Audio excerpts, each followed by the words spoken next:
Hello दोस्तों, प्रणाम। हमारी चैनल में आप सभी के स्वागत है।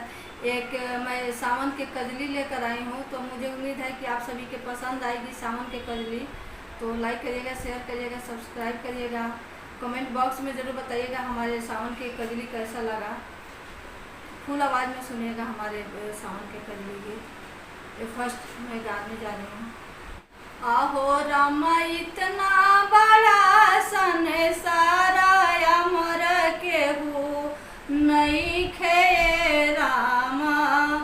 आहो रामा इतना बड़ा संसार अमर केहू नहीं खे रामा।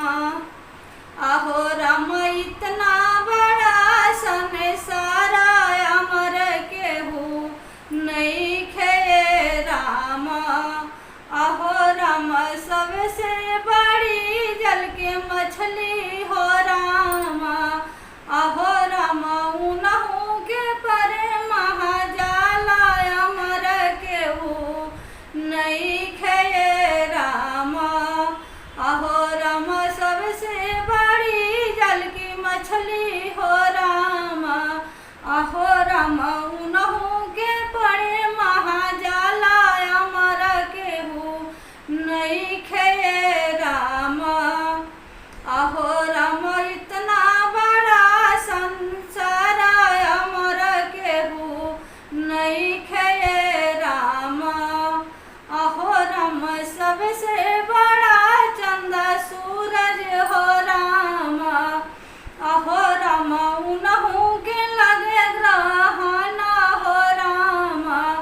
आहो रामा इतना बड़ा संसार अमर कोई नहीं खे रामा।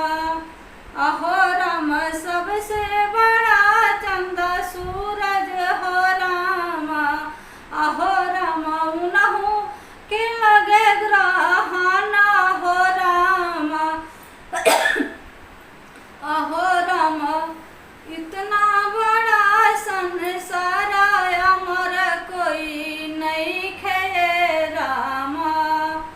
आहो रामा इतना बड़ा संसार अमर केहू नहीं खे रामा।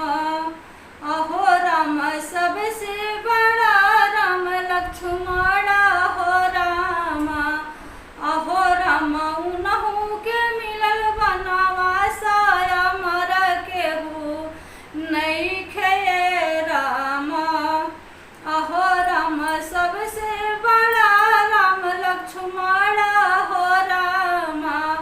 आहो रामा उनहु के मिलल बनवास अमर केहू नहीं खे रामा।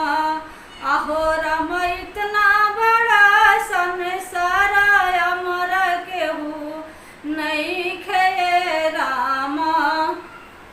हमारी कजली गीत पसंद आई होगी तो लाइक करिएगा, शेयर करिएगा, सब्सक्राइब करिएगा, कमेंट बॉक्स में ज़रूर बताइएगा कैसा लगा हमारी कजली गीत। फुल आवाज़ में सुनिएगा।